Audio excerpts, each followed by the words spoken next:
Lovely stuff, Will. Thank you very much indeed. I mean, university is the right thing for some people. Not everyone, though. Let's talk to Kasim Chowdhury, who's an apprenticeship and enterprise ambassador from the Pathway Group. Really good to see you this morning. I mean, look, the bottom line here is university is not the be-all and end-all for young people, is it?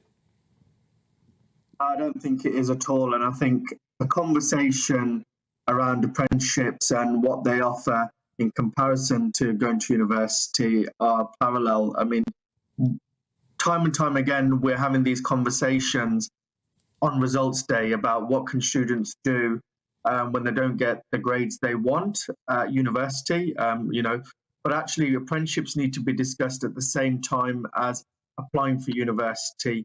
When you look at the array of apprenticeship opportunities available to young people now, it's phenomenal. You can become a doctor. You know, the NHS have launched the doctor apprenticeship.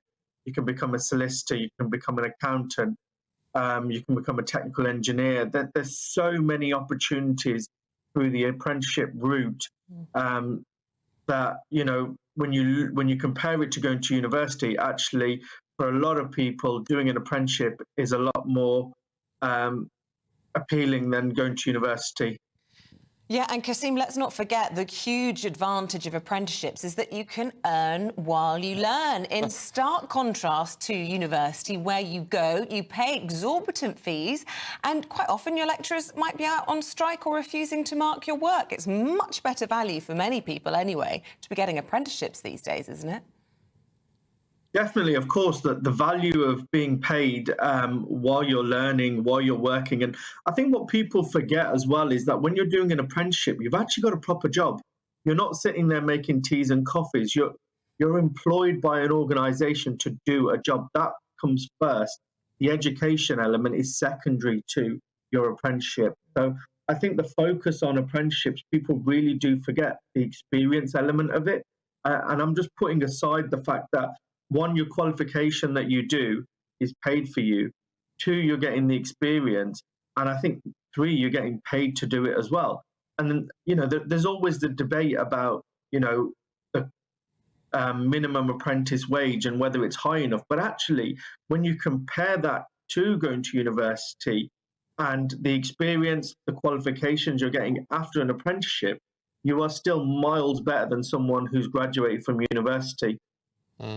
Well, yeah, I mean, there is a lot to be said for it. On the downside, though, the chances are if you're 16 up to about 20, you're likely to be living at home. You're likely to be doing something in your own area.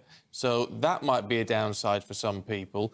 Of course, the other thing is, it is looked down upon to an extent, isn't it? We still have the mindset that's saying, well, your first choice should be university and your second choice should be an apprenticeship.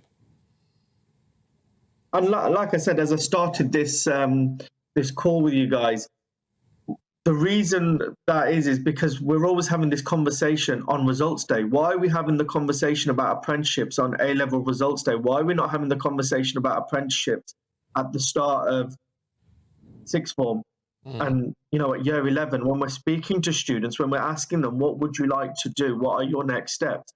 All students are pushed to apply through UCAS. And, you know, that's just the system that has existed. And, you know, we take it back to 1997 when the Labour government said education, education, education. And, you know, there was a whole raft of people being pushed to go to university. If you don't do a degree, if you don't become a graduate, you'll hit the glass ceiling and you won't be able to have a successful career. You need to go to university.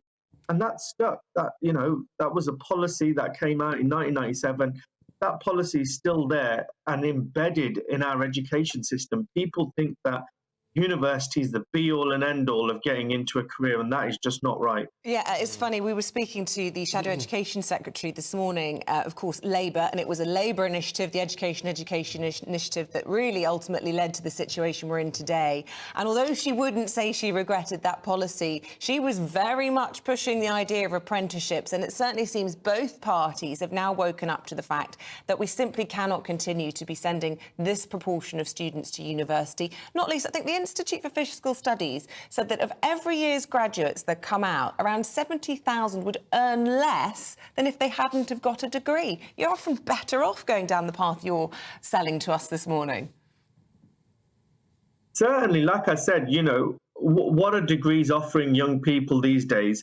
I did a law degree, I did an LPC, I probably spent over 40, 50,000 pounds, and I don't work in that sector. Partly because when I was looking for a training contract as a young legal graduate, I couldn't find the opportunities. Those opportunities were not available. And even now, you know, the amount of people leaving university with a law degree and the amount of paralegal opportunities or training contracts, there's a massive disproportion there. And actually, that's not just in the legal sector, it's in the accounting, it's in every sector now. People are doing degrees, but the opportunities are not available. Yeah. There we go. Well, yeah, it's a fair point. Convinced ourselves. Kasim, really good to see you this morning. Thank you very much indeed. Really appreciate it. I have to say, if I was talking to a youngster, or not now, if I had kids, I'd be a bit tempted to try to push them down the apprenticeship, It's the cost. apprenticeship degree Yeah. idea. You don't want to start life saddled with debt, I don't think. Well, no, but it also depends what you want to do. If you want to do something which, you know, you are going to require that extra academic learning to get into it, then great. There's a great place for universities and for those sort of degrees. But if you're doing something which actually is a bit more vocational, do something practical. But it can be both. It can be academic and vocational. As we were hearing, you know, you can become a doctor now through these apprenticeship schemes under the NHS. So, you know, there's all sorts of different avenues out there.